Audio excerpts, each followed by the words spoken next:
In my 30 years at Fox 19 and in Cincinnati, I have seen Cincinnati's restaurant scene flourish. And that led me to my new series, Chef's Corner. And I start with the chef owner of Nolia's Kitchen in Over the Rhine. He moved here from New Orleans after Hurricane Katrina. I talk with him about that and also what inspires his dishes in our first edition of Chef's Corner.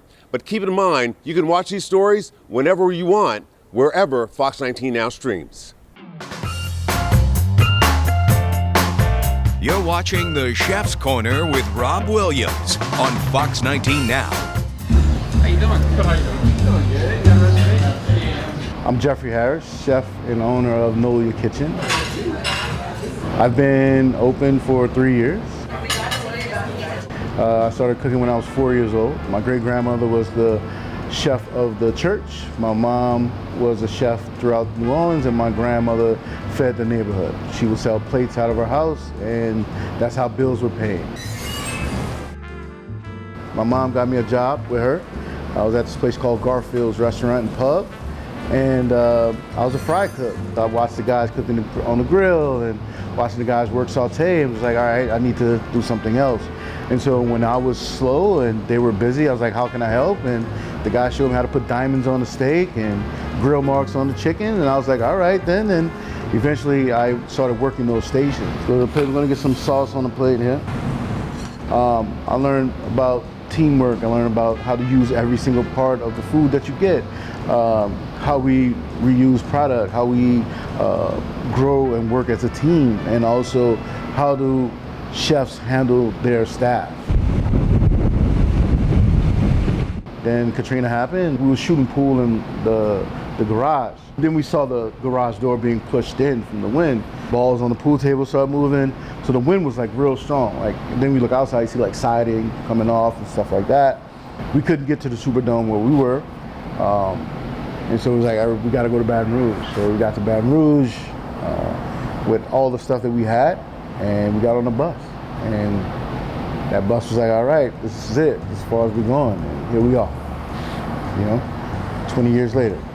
Started doing like pop-ups, started doing like personal chef stuff throughout Indian Hill. So when this space became available, I couldn't believe it. Got the place. I sat right at that table behind you. We call it table 2. And I sat in here probably 2 hours.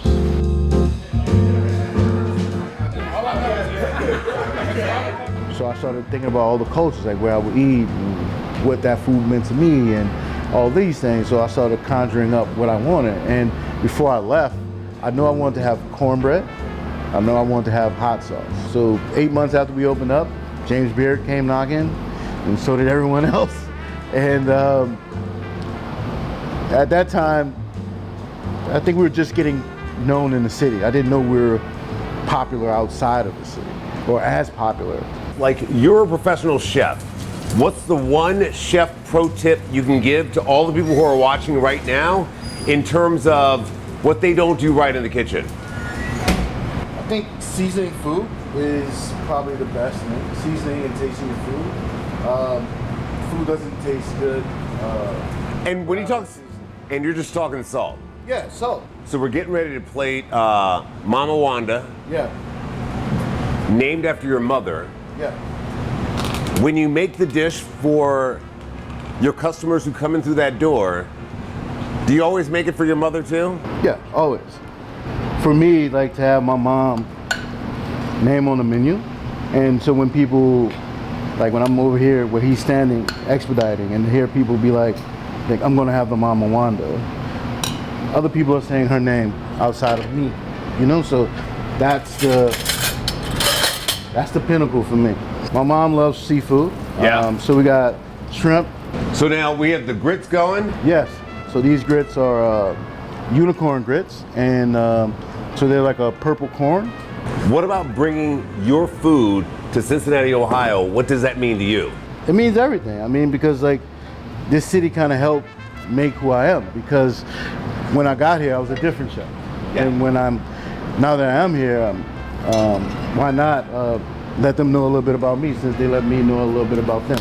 So this right here, so these are the chicory. Last question, the restaurant scene here in Cincinnati, Ohio, where do you think it is today?